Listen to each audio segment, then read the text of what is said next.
Hello everyone, welcome back to my channel. और आज हम लोग डिस्कस करने वाले हैं about most frequently asked question in the job interview I can say of project associate. अब प्रोजेक्ट एसोसिएट या प्रोजेक्ट असिस्टेंट की जितनी भी जॉब्स निकलती हैं उनके इंटरव्यूज़ में किस तरह के जो कॉमन क्वेश्चंस होते हैं वो हमेशा पूछे जाते हैं, तो उनके बारे में हम लोग आज डिटेल में डिस्कस करेंगे। इसके रिगार्डिंग मेरे पास बहुत सारे कमेंट्स आए थे in my Insta also, in my Insta DMs also, in my comment section of the video of the information related जो थी वीडियो, उसमें भी काफ़ी सारे आए थे। और मैंने सबको बोला था कि एक तो मैंने रील बना दी थी, तो जो शॉर्ट फॉर्म अगर आपको एकदम से रैंडमली देखना हो तो आप रील चेकआउट कर सकते हो मेरी इंस्टा अकाउंट पे। और अगर आपको अब इन्फॉर्मेशन इसको डीपली लेनी है तो आप ये वीडियो साथ साथ में अपने साथ रख सकते हो, देख सकते हो इसको। सो सबसे पहले जो एक क्वेश्चन पूछा जाता है मोस्ट ऑफ द केसेस में, introduce your self. Introduce your self में ही बहुत कुछ पता चल जाता है कैंडिडेट के बारे में। सबसे पहले जो भी आपको जज करने आए होते हैं, जो आपके सिलेक्शन कमेटी में जो होते हैं, तो उस केस में क्या होता है, जब आप अपने आप को इंट्रोड्यूस करते हो, आपका कॉन्फिडेंस लेवल वहाँ से चेक हो जाता है कि आप अड़क तो नहीं रहे हो बीच बीच में बोलने के टाइम, बी सो नॉर्मल, और कोई ज़्यादा हिचकिचाहट नहीं रख रहे हो।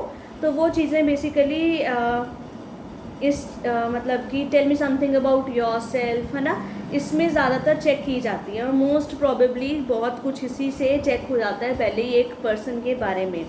तो इसका हमेशा ध्यान रखो। इसका एक टिप मैं यही देना चाहूँगी कि एक बार अगर आपको बहुत ज़्यादा प्रॉब्लम होती है अपनी इंट्रोडक्शन देने के लिए, अपने बारे में बताने के लिए, तो एक बार मिरर के सामने खड़े होके अपनी इंट्रोडक्शन देना। और उससे क्या होगा, उससे आप लोग अच्छा फील करोगे, आपको लगेगा कि मेरे अंदर कॉन्फिडेंस आ गया है। थोड़ा सा ट्राई कर लेना, ज़्यादा बार भी मत करना, क्योंकि ऐसा फिर आप नर्वसनेस ही फील करोगे। तो आप मिनिमम 4-5 बार ट्राई करके, मैक्सिमम बोल सकते हैं, मैक्सिमम 4-5 बार ट्राई करके मिरर के आगे, देन आफ्टर, मतलब रात को ही करना, सुबह फालतू में मत करना। जब आपने जाना होगा इंटरव्यू के लिए तो वो आप अपनी अच्छी तरह से कर सकते हो प्रैक्टिस। और जो आपको पूछते हैं tell me something about yourself, तो उसमें आप क्या क्या चीज़ें इंक्लूड कर सकते हो। First your name, then after your qualifications and hobbies वगैरह। आप खुद से मत बताना कुछ भी, जब वो पूछेंगे तभी बताना। इसमें बस 2 चीज़ें आप बता दोगे, that tells more professionalism about your self, कि आप थोड़ा सीक्रेटिव भी रहते हो। ये नहीं कि एक बारी में पूछा तो सभी कुछ अपना सब कुछ बता दिया, राइट। तो अपना नाम और अपनी qualification, that's it about tell me something about yourself. या आप इस तरह से बोल सकते हो, अगर 1-2 लाइन बस इंक्लूड अगर करना चाहते हो तो करो, I like to do this, और वही चीज़ें सच बताना जो असलियत में आप लोग करते हो, झूठ मत बोलना, ठीक है। Be your self, be confident in this case. Second questions, most probably they will ask about your experience if you have, right। उनके पास ऑब्वियसली आपका बायोडाटा होगा जो आपने गिवन होगा जब आप फॉर्म फिल करते हो किसी भी प्रोजेक्ट एसोसिएट या प्रोजेक्ट असिस्टेंट के लिए। But still they will ask you to acquire more. अगर आपका एक्सपीरियंस रहा होगा तो आप अपना एक्सपीरियंस अच्छी तरह से कॉन्फिडेंटली उनको बताओ कि मैंने इस जगह पर ये एक्सपीरियंस लिया है। और आपके छोटे छोटे एक्सपीरियंस भी कई बार ही होते हैं, वो भी बहुत ज़्यादा इम्पॉर्टेंट होते हैं, वो भी अपने एक्सपीरियंसेस आप बताइए। और बहुत ही अच्छी तरह से, बहुत जैसे अगर आप नॉर्मल किसी बंदे के साथ बात कर रहे हो, किसी अपने रिलेटिव से या किसी अपने पेरेंट्स से या किसी अपने फ्रेंड से बात कर रहे हो, but in a formal way आप अपने आप को रिप्रेजेंट करें। आपका एक और चीज़ आएगा कि अपना जो सिटिंग स्टाइल है वो भी अपना थोड़ा सा आप मैनेजफुल होकर चलिए। सिटिंग स्टाइल को आप बिल्कुल भी ऐसे नहीं छोड़ सकते अपने आप को ढीला ढूला। You have to be straight, you have to be in a very correct posture and do not intermingle, और मतलब ओवरली अपने हाथ ऐसे ऐसे ऐसे जो करते हैं ना वो नहीं करना। थोड़े थोड़े हाथ चलते हैं, जेस्चर्स होते हैं, बट ऐसे ऐसे नहीं करना, ठीक है। This is the case. Next is they will ask you about your basic concept, they will check your basic concepts।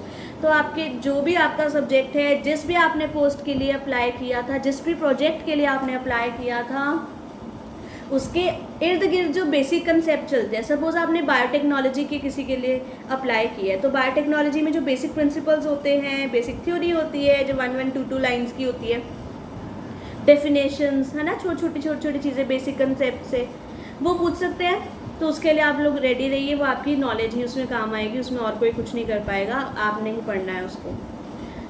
ज़्यादा स्ट्रेस आउट मत कीजिए, कई बार ही तो अकेली आपकी इंट्रोडक्शन से ही वो कर देते हैं आगे आपको, because it wholly solely depends upon the jury members, right. उनके ऊपर डिपेंड करता है कि आपकी किस्मत पे भी डिपेंड करता है उस टाइम पे क्या हुआ था। और कई बार आपका ब्लॉग जुड़ सकता है वहाँ पर, तो आप लोग वहाँ आपकी इंटरव्यू की सिलेक्शन हो जाती है ना, आपकी सिलेक्शन हो जाती है, बट समटाइम्स आपकी नहीं भी हो पाती। तो अपना जो माइंड है उस टाइम पे लूज़ नहीं करना, बहुत सारे प्रोजेक्ट्स आते जाते रहते हैं, तो उनके बारे में आपने ध्यान रखना है, बस और कुछ नहीं है। और फिर एक और चीज़ के बारे में वो लोग काफ़ी बार पूछते हैं, जैसे कि अगर आपकी कोई प्रोजेक्ट की हेडलाइन होगी, है ना, ये बहुत इंटरेस्टिंग चीज़ है और वो काफ़ी बार इसमें से चीज़ें पूछी जाती है। एक होती है हेडलाइन, है ना, प्रोजेक्ट की।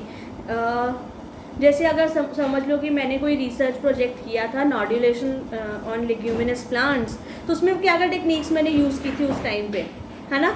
तो वो जो बायोटेक्नोलॉजिकल टेक्निक्स थी उसके बारे में आपको हर एक जानकारी होनी चाहिए, और जो आपने अगर रिसर्च प्रोजेक्ट पहले भी कर चुके हो तो उसमें आपने क्या क्या टेक्निक्स यूज़ की थी उसके बारे में आपको पता होना चाहिए। वो आपसे इस तरह के क्वेश्चंस पूछ सकते हैं।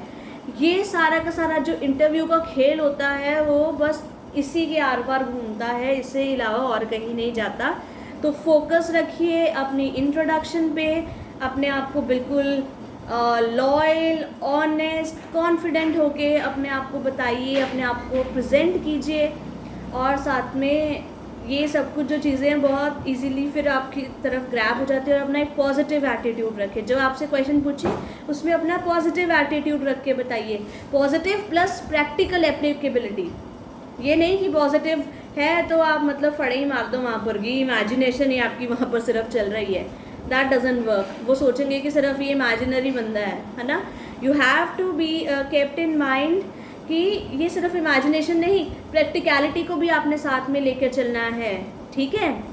जैसे अगर आपको फॉर एग्जाम्पल आप क्वेश्चन पूछ लिया जाता है, अगर आप हमारे प्रोजेक्ट में आना चाहते हो तो आप क्या इस फील्ड में आप किस तरह से हेल्प कर सकते हो बच्चों की। सपोज करो कोई टीचिंग से रिलेटेड प्रोजेक्ट है, तो आप बच्चों की हेल्प कैसे करोगे, बच्चों को इस तरह में पढ़ाओगे कैसे, है ना, इस टॉपिक को किस तरह से पढ़ाओगे। तो उसमें आपकी सिर्फ इमेजिनेशन काम नहीं करती, आपको अपनी प्रैक्टिकल अडेप्टेबिलिटी भी देखनी पड़ेगी।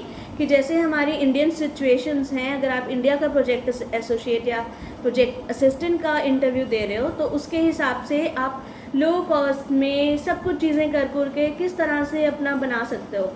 जब आपको थोड़ी सी मतलब सोचना पड़े वहाँ पर, तो आप बोल सकते हो वहाँ पर कि मुझे बस 1 मिनट देना, मैं मतलब कि I will be thinking on this, तो फिर उसके बाद बताओ। या फिर बोलने की ज़रूरत नहीं होती, आप सीधे आप उसमें आप अपना टाइम पता किस तरह से अचानक से आप ले सकते हो, आप वहाँ पर बोल सकते हो it's a very good question, तो उस टाइम भी आप अपने माइंड में सोच सकते हो, ठीक है। तो वो थोड़ा टाइम मिल जाता है, थोड़ी ब्रेक लग जाती है उसमें, तो वो उनको भी खटकती नहीं है और आपको भी खटकती नहीं है, और वो डायरेक्टली आपका आंसर भी सही हो जाता है। तो कोई भी जो इंटरव्यू होगा प्रोजेक्ट एसोसिएट या असिस्टेंट का, इन्हीं चीज़ों पे होगा। इंट्रोड्यूस योरसेल्फ, इसके रिलेटेड क्वेश्चंस रहेंगे। आपके एक्सपर्टाइज क्या है उस पर रहेंगे, एक्सपीरियंस क्या लिया है पहले, उसमें क्या टेक्निक्स यूज़ की गई थी। देन जो जिस प्रोजेक्ट के लिए आपने अप्लाई किया है उसके रिलेटेड जो क्वेश्चंस होंगे वो पूछे जा सकते हैं। कोई भी फील्ड हो, बायोटेक्नोलॉजी, बॉटनी, ज़ूलॉजी, इंजीनियरिंग, कुछ भी हो, प्रोजेक्ट असिस्टेंट में इसी तरह के क्वेश्चंस पूछे जाते हैं। स्पेसिफिकली ऑन द हेडिंग में आपको कुछ लगता है कि इसमें शायद ये टेक्निक हम यूज़ कर सकते हैं, या ये कोई बायोटेक्नोलॉजी की टेक्निक यूज़ हो सकती है, या कोई ये मैकेनिकल इंजीनियरिंग की टेक्निक यूज़ हो रही है, या कुछ भी हो रहा है, उसको अच्छी तरह से प्रिपेयर करके जाइए। बिल्कुल इस तरह से खाली खुली मत जाइए, क्योंकि आपका ही लॉस होगा वहाँ पर, क्योंकि बहुत मुश्किल से इंटरव्यू कॉल्स आती हैं। And I am very very glad कि इतनी सारी मुझे ईमेल्स आई हैं। पहले भी जब मैंने इन्फॉर्मेशन में भी डिस्कस किए थे कुछ पॉइंट, तो उसी से लोगों को इतना ज़्यादा फ़ायदा हुआ है, इतने सारे लोगों ने क्लियर किया है। I am very grateful and happy to feel this. It's really a blessing कि कई बार आप किसी को कुछ ना कुछ बता देते हो तो उसका कुछ ना कहीं सिलेक्शन हो जाता है, कुछ हो जाता है. So it's a very unique and blessing type of thing that I have and I do want to share it with you all because कई बार होता है कि कई चीज़ें हम लोग सुन लेते हैं और उसी टाइम पे हमें वही वाली क्वेश्चंस वहाँ पर आ जाते हैं. और बहुत सारे लोगों के साथ ऐसा हुआ भी है कि इसी के रिलेटेड सब कुछ क्वेश्चंस आते हैं और वो बाद में मुझे ईमेल पे मेरे थैंक करते हैं, थैंक्स बोलते हैं कि आपने मेरे को ये बताया. बट वो मेहनत आप सबकी ही होती है. बट ये होता है कि बस मैं उसे थोड़ी सी चैनलाइज कर देती हूँ, थोड़ी सी डायरेक्शन दे देती हूँ और कुछ नहीं होता. सो इसी तरह से आप लोग जुड़े रहिए मेरे साथ. और अगर आप मुझे इंस्टाग्राम पर भी फॉलो कर सकते हो. वहाँ पर भी अगर आपको कोई क्वेरी रहती है आप मुझे डीएम कर सकते हो. और मैं ज़्यादातर हर एक अपने कमेंट्स का रिप्लाई देती हूँ और अपने डीएम जितने भी होते हैं इंस्टाग्राम पे उसका भी रिप्लाई देती हूँ. बेशक थोड़ा लेट हो, मैक्सिमम टू मैक्सिमम टाइम 1 और 2 डेज़ लेट हो सकता है, इससे ज़्यादा लेट आपको नहीं मिलेगा. So this is all about today. So do subscribe, like and share as much as you can because जितना ज़्यादा शेयर करोगे, जितना ज़्यादा किसी का भला करोगे उतना ज़्यादा आपका भला होगा. अगर आपके पास कुछ नॉलेज है, अगर दूसरों के साथ आप शेयर कर दोगे तो उसमें कुछ घट नहीं जाता. आपका बस शेयर का बटन दब जाता है और सब्सक्राइब का बटन दब जाएगा और आपको अगली नोटिफिकेशन मिल जाएंगी. आप बाकियों को अगले चीज़ों के बारे में भी बता सकते हो. कई बार बाकियों का भला करते करते आपका खुद का भी भला हो जाता है, आपको पता ही नहीं चलता. Right. So this is all about today. So do subscribe, like and share as much as you can. Thank you. Bye bye.